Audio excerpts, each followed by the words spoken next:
Assalamualaikum. Wah, Apakah ini tempat Mas Beta ya? oh iya Mas Beta betul, Sugiharso. betul sekali. Salam Maaf kenal. dengan siapa ya? Salam kenal Mas. Nama saya Nick. Oh iya, Nick Long. Saya seorang dari Inggris. Ya. Semacam pengamat hipnosis. Oh saya dengan Beta Sugiharso. Apakah ada waktu untuk Oh mengobrol sedikit? silakan. Kita duduk Silakan di sini. Mr. Nick ya. Mau Di di sini sini apa di dalam? Di sini aja ya? Oh di sini aja ya? Atau Oh dalam aja, di dalam ya? biar lebih nyaman ya. Oke, baik. Sini Mr. Nick. Nah, ini di sini aja ya, biar Boleh, lebih. boleh. Oke, silakan Mr. Nick di sini Nyaman boleh. sekali fasilitasnya, Mas. Oke, mau di sini atau di sini? Mungkin Sini aja nih. saya sama Elsa ya. Oh iya sama Elsa ya. Let it go. Oke. Salah satu lagu favorit saya.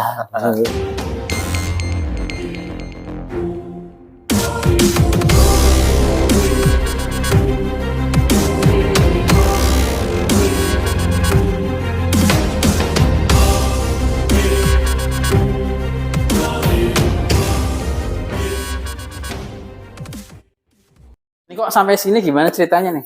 Saya dapat informasi Pak bahwa gitu. Mas Beta adalah salah satu hipnoterapis dan coach yang paling berpengalaman di Purwokerto dan memang di Jawa Tengah. Dan sebagai orang yang pernah melakukan penelitian tentang hipnosis, hipnoterapi, psikoterapi, dan lain-lain. Dan nanti akan melanjutkan penelitian itu selama saya di Purwokerto. Mau kenalin dulu, pasti enak berdiskusi, tukar pikiran. Mungkin nanti Mas Beta juga bisa berbagi ilmu, pengalamannya sebagai terapis. Mungkin nanti siap menjadi narasumber penelitian saya juga. Siap, Mr. Nick. Saya panggilnya Mr. Nick atau Kang Nick atau Mas Nick nih? Mas Nick boleh. Mas Nick gitu ya. Mas Nick boleh, nggak usah Mister. Tapi gitu. ya terserah kalau Mas Mister, Beta. iya. Kalau saya Beta Sugiharso ya, Mas Nick ya. Tadi sudah kenalan. Mas Nick dari Inggris ya? Dari Inggris memang. Tepatnya dari mana nih? Saya asli dari London. Sebenarnya dosen di sana, dosen di salah satu bagian Universitas London. Nama lengkapnya London School of Economics and Political Science. Saya dosen antropologi di sana. Jadi lagi penasaran kok Indonesia bisa punya dunia hipnosis dan hipnoterapi yang begitu maju. Dan masalah-masalah apa yang biasanya ditangani oleh oleh terapis-terapis Indonesia? Apakah itu sama atau beda dengan tempat yang lain misalnya? Iya. Saya tadi kaget loh, kok ada orang yang belum saya kenal gitu ya. Apalagi orang bule ya. Iya, mungkin orang bule gitu ya. Sering ada orang bule yang datang ke sini atau jarang? Ini baru pernah ini. Oh, baru pernah. Ini. Berarti Mas Nick ini pertama ini ya. Pertama kali yang datang ke sini. Dari Inggris gitu ya. Kemudian berikutnya ada yang nyusul lagi nih. Iya. Gitu. Pengalaman yang agak unik ya Mas. Oke. Kalau misalnya pengalaman yang lain yang unik, apakah pernah ada klien-klien atau pasien-pasien yang datang ke sini yang masalahnya sangat unik sekali? Saya dari tahun 2007 sampai saat ini, yang saya ingat ya, yang unik pertama itu ada klien yang vaginismus. Itu sampai nikah sampai 7 bulan itu masih perawan. Wih, 7 bulan memang. Iya, karena nggak bisa dimasukin. Secara fisik ya atau itu psikologis atau gimana ya? Secara psikologis dia takut dan secara fisik dia nutup, nggak bisa. Jadi semua otot-ototnya memang tidak bisa relax. Ketika sudah masuk di malam pertama saat pengantin itu dia sudah langsung close gitu ya, nggak mau nerima. Katanya nggak mau nerima tamu katanya gitu ya. Itu Pak itu lucu, unik, kok bisa gitu ya, juga heran gitu ya. Terus yang saat ini agak banyak yang anak-anak kecanduan game. Jadi orang tua seringkali mengatakan, wah ini anak saya bodoh, anak saya males, seringnya hanya main game. Nah malah saya balik, justru anak Anda luar biasa. Anak Anda fokus banget, hanya fokusnya pada game gitu ya. Nah harusnya bagaimana biar anak ini mau fokus pada belajarnya. Betul. Oh ya Kang Nick, ini mohon maaf sebelumnya karena situasi ini pembicaraan kita direkam dan akan dipublish di channel YouTube Beta Terapi. Nggak apa-apa, silakan dengan senang hati. Baik.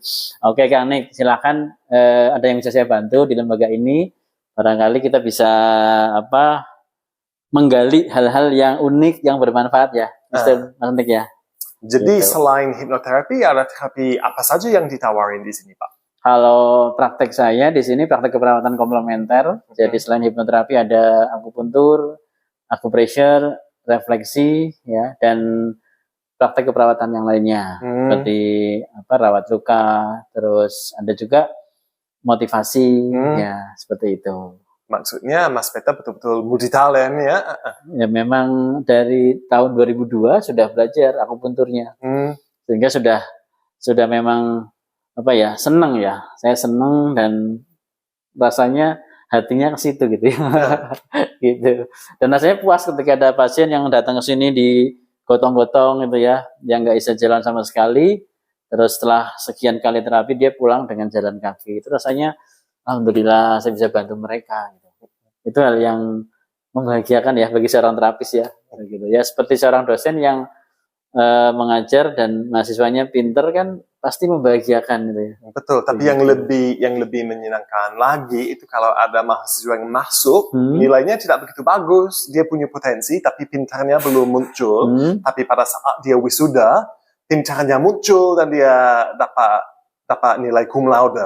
Itu yang paling memuaskan. Kalau ada yang masuk yang pintar, keluar yang pintar, memang enak berinteraksi sama dia, tapi tidak ada merasa begitu puas atau begitu bangga karena kita tidak membantu dia. Sebenarnya dia pasti bisa dapat nilai yang bagus tanpa dosen, tapi yang kita bisa membantu itu warisan kita di dunia ini ya.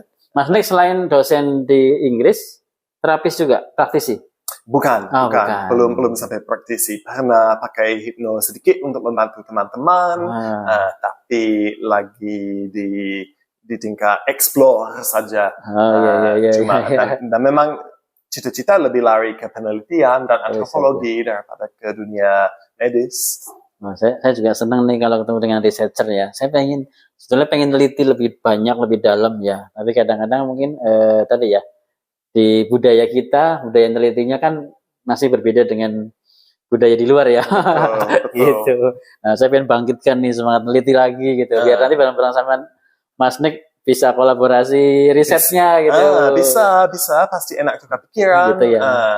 Jadi misalnya kalau di Inggris, karena ada pandemi, karena ada COVID-19, oleh karena faktor masing-masing, banyak sekali yang lagi punya, mungkin boleh dikatakan semacam penyakit jiwa, yang mencari bantuan dari terapis maupun terapis psikiater, atau yang terapis komplementer, atau yang hipnoterapis, segala macam. Kalau di Indonesia, apakah ada yang seperti itu juga, Pak?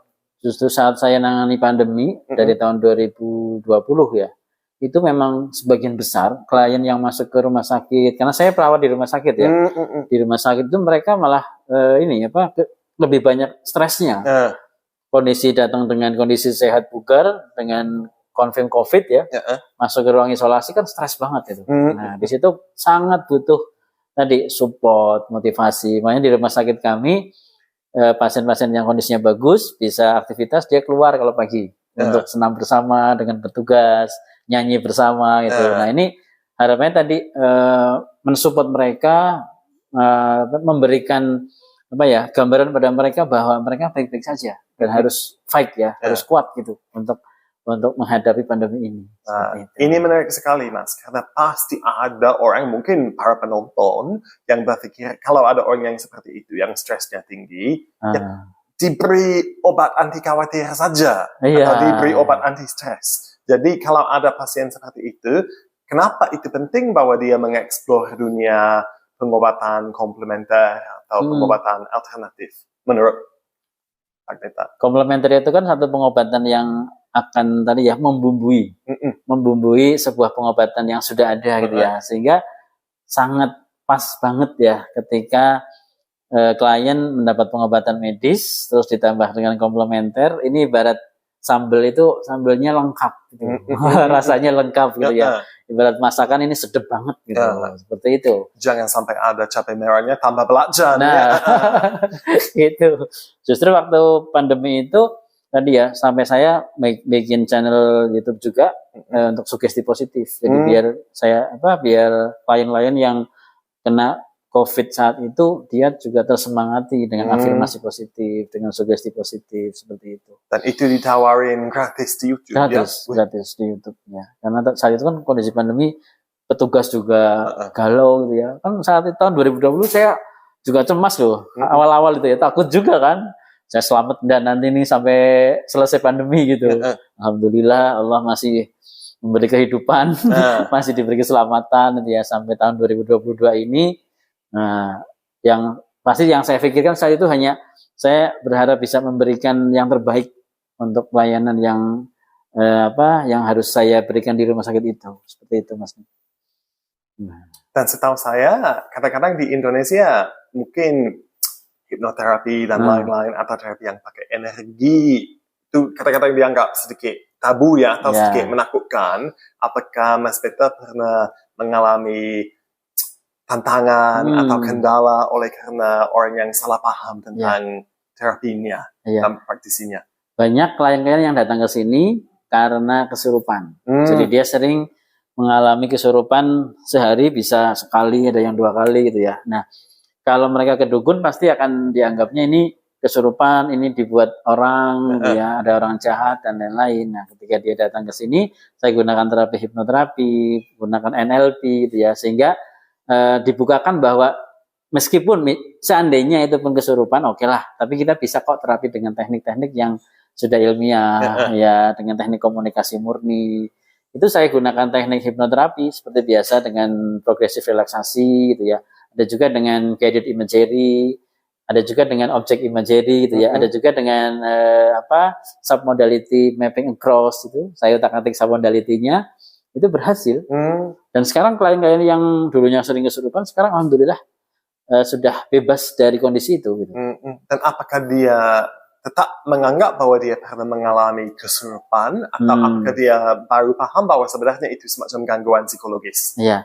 Jadi dia memang sebelum kesini kan karena sudah dibawa kemana-mana nih ke dukun-dukun, kepada orang-orang pintar gitu ya, ke paranormal. Jadi sudah termindset bahwa dia kesurupan. Nah setelah dia terapi kesini, dia berpikir oh ternyata bisa toh kesurupan diterapi dengan hipnoterapi, dengan NLP gitu ya. Meskipun saya juga tidak bisa memungkiri bahwa kesurupan juga tetap ada gitu ya. Tapi itu tidak artinya ketika orang kesurupan bisa jadi memang karena kesurupan beneran atau bisa jadi karena gangguan psikologisnya. Nah, kadang saya asesmen di awal nih, ini faktornya apa? Ternyata ketika dia stres, dia kesurupan. Saat pekerjaan banyak, saat tugas dari pimpinan banyak, dia kesurupan. Nah, ini jangan-jangan bukan karena jin tuh ya. Jadi nggak menyalahkan makhluk halus gitu ya. Nah, bisa jadi ini karena psikologisnya yang tertekan ya, depresi, terus dia nggak bisa beradaptasi dengan kondisinya. Nah, muncul kondisi-kondisi seperti kesurupan itu. Dalam hipnoterapi kan ini ya ada istilah abreaction ya, ada trance seperti itu. Gitu Mas Nick. Sangat luar biasa dan sudah jelas bahwa kegiatan-kegiatan program di sini akan sudah membantu banyak orang di Purwokerto dan mungkin di se-Indonesia. Dari tahun 2008 sudah lama ya, sudah mau 14 tahun dan akan membantu banyak orang lagi di masa depan.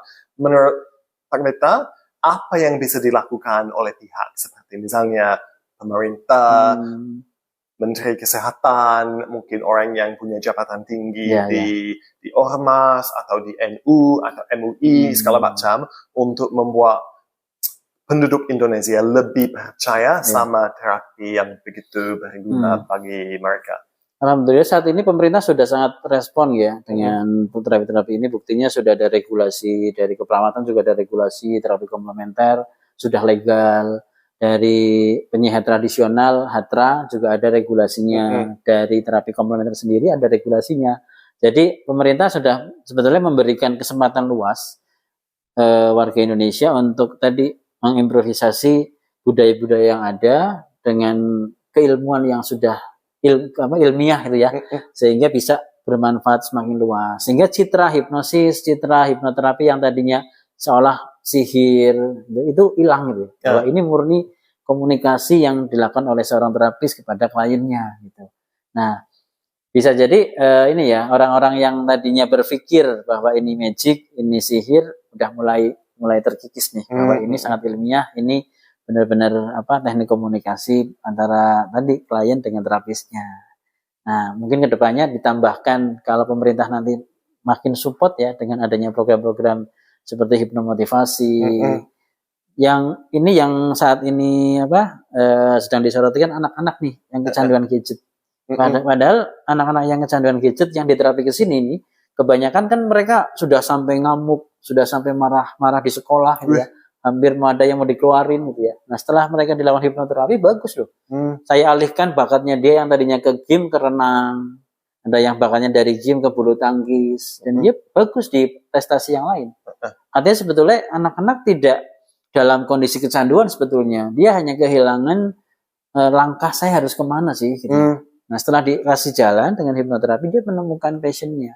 Dan hasilnya luar biasa mereka. Itu yang kadang saya, wah ini keren ini kalau pemerintah tahu ini dan program ini dijalankan secara nasional, orang tua udah nggak bingung. Anak saya ini kecanduan game gitu. Seperti itu Mas Nick. Jadi yang perlu lebih banyak sosialisasi sama mungkin lebih banyak dukungan untuk program-program seperti itu. Ya. Betul. Responsif kepada fenomena-fenomena baru yang muncul. Iya. Kalau di luar gimana Mas Nick terkait dengan hipnoterapi ini di Inggris atau di negara yang lain? Ya kalau hipnoterapi di sana mungkin agak terbatas. Memang ada, tapi biasanya untuk masalah-masalah tertentu. Jadi misalnya kalau ada yang punya fobia atau kalau dia sakit khawatir, sering ke hipnoterapis. Atau misalnya kalau dia susah tidur, ke hipnoterapis.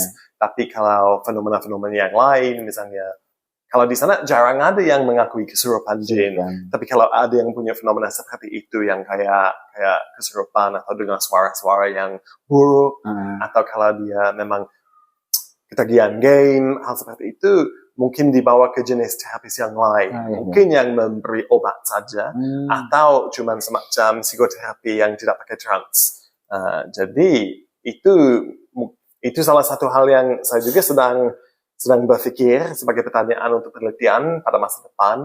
Apakah itu karena memang budaya sana lebih cocok dengan psikoterapi yang tidak pakai trans, dan budaya di sini bisa terima hipnoterapi dengan lebih gampang, atau apakah itu disebabkan oleh faktor-faktor yang lain?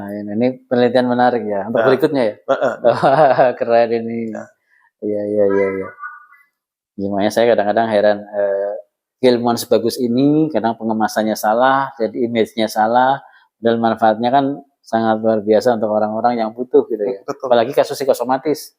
Datang ke sini dengan tubuh lemes, seolah nggak berdaya, sudah ke dokter manapun keliling gitu ya, sudah periksa apapun keliling, setelah ke sini dilakukan ya meskipun nggak bisa sekali Mas Nick, bisa 8 kali 10 kali sesi terapinya. Dan ya saya akui karena ini sebuah proses ya, sebuah rangkaian terapi, tidak hanya seperti sulap yang 1 kali langsung sembuh gitu ya, karena ada belief system, ada value yang harus diubah.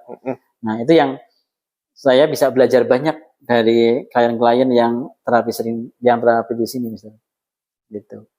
Jadi sejak Anda mulai 14 tahun yang lalu, hal-hal yang paling berguna yang Anda belajar dari kliennya seperti apa? Belajar terkait dengan belief and value tadi. Ternyata masalahnya orang ya, terutama tentang psikosomatis tadi, itu karena value-nya, karena belief-nya, karena nilai dirinya ternyata berbeda dengan orang yang lain yang tidak ada masalah dengan hal tersebut. Ada juga yang belief-nya berbeda, jadi dia cara mikirnya berbeda. Nah itu kan unik ya. Oh ternyata ada orang ya yang mikirnya kayak gini gitu ya. Ketika kita lakukan reframing, diubah belief sistemnya, berubah. Respon dalam pikirannya berubah. Akhirnya keluhan-keluhan yang selama ini dia rasakan juga hilang sendiri gitu. Seperti itu. Dan memang kalau hal-hal seperti itu tidak mudah diobati pakai zat kimia atau obat-obat biasa. Tapi kalau hipnoterapi, psikoterapi, mungkin dengan jenis terapi lain yang ada di sini, dengan motivasi juga bisa dirawat. Betul. Nah, kemudian ke depannya saya bisa riset bareng nih sama Mas Nick ya. Karena pasti Mas Nick menguasai bahan kualitatif nih ya. Betul. Memang. Karena antropolog kan fokus ke budaya itu ya, culture ya. Iya betul, dan coba melihat bagaimana kondisi di satu lingkungan dari sudut pandang orang yang sudah berada di lingkungan itu. Jadi misalnya kalau ada pasien yang datang yang dengar suara-suara, saya tidak mau memberi diagnosis, wah ini orang yang sakit skizofrenia atau ini orang yang depresi. Malah saya mau melihat sebenarnya bagaimana itu dialami oleh si pasien itu. Nanti kalau ditangani oleh terapis masing-masing, bagaimana mereka bisa membantu kalau terapinya tidak efektif, kenapa, kesulitannya di mana. Jadi memang sangat berbasis kualitatif, berbasis partisipasi dan observasi. Nah, luar biasa, saya senang banget ya bisa ngobrol kayak gini. Ya memang sayangnya hanya sebentar malam ini, tapi nanti kalau saya sudah dapat visa penelitian dan bisa mulai dengan lanjut, mudah-mudahan saya siap bantu nih. Mudah-mudahan saya bisa datang ke sini lagi, bisa ngobrol terus, bisa berdiskusi kasus-kasus yang menarik. Siap. Saya dapat banyak wawasan, mudah-mudahan dari pengalamannya Pak Peter juga bisa dapat Mas Nick. wawasan. Iya, oke. Pokoknya saya siap deh untuk kita belajar bareng. Saya juga diajarin nih tentang riset kualitatif ya. Boleh. Karena biasanya kuantitatif risetnya gitu ya. Oke. Kira-kira apa lagi Mas Nick yang mau digali nih dari klinik ini? Mungkin sekalian diberi satu pesan buat saya nih biar kliniknya makin maju gitu ya. Atau buat para audiens di sana. Saya merasa saya belum bisa kasih saran karena memang baru datang. Tapi saran kepada para penonton, mudah-mudahan Anda bisa melihat dari yang kita berdiskusi tadi bahwa gunanya hipnoterapi dan terapi yang komplementer dan alternatif yang lain cukup luas, dan Anda nggak usah malu-malu atau takut datang ke tempat ini, nggak usah segan sama Pak Beta atau takut ini orang yang namanya paranormal karena memang sudah jelas dari yang dia sampaikan ini semuanya ilmiah, dan dia sudah sangat berpengalaman dan tidak hanya kerja sebagai terapis alternatif tapi juga punya karir sebagai seorang perawat. Jadi kalau ada yang memang mungkin punya masalah yang sulit ditangani atau dia berpikir mungkin ada yang dimensi yang psikososial, bagusnya main ke sini karena memang Pak Beta kalau dia bisa melihat ini bukan sesuatu yang berkaitan dengan pikiran, nanti bisa membuat referral langsung ke rumah sakit kan kalau memang medis atau fisik. Soalnya pasti ada kasus seperti itu, ada yang datang sepertinya itu disebabkan oleh masalah gangguan jiwa tapi ternyata masalah fisik. Saya sendiri pernah mengalami hal seperti itu. Selama beberapa minggu ada rasa, down sekali, semangatnya hilang. Mungkin itu karena gangguan psikologis, karena memang perasaan saya sehari-hari tidak seperti biasa. Saya mulai berpikir, apakah ini sejenis depresi? Tapi juga tidak sesuai dengan gejala-gejala depresi. Ternyata kalau darah saya diperiksa, kekurangan vitamin D. Minum vitamin D langsung sembuh. Jadi kadang-kadang kalau ada gangguan emosi, itu memang fisik dan medis, tapi kadang-kadang memang ada akar psikologinya. Jadi bagusnya kalau datang ke tempat dengan seorang praktisi yang punya pengalaman di beberapa bidang. Oke, terima kasih Mas Nick. Sama-sama. Bisa ketemu lagi. Sudah siap jumpa sama saya. Siap. Sampai jumpa lagi. Sebenarnya dua-duanya, Mas. Itu juga salah satu hasil penelitian bahwa bagi hipnoterapis di sini ada tantangan terhadap orang yang salah paham tentang hipnosis. Sebenarnya di mana-mana juga ada yang sedikit takut atau yang menganggap hipnosis sebagai sesuatu yang tabu karena selalu ada istilah mind control atau orang takut bahwa rahasianya akan terbongkar.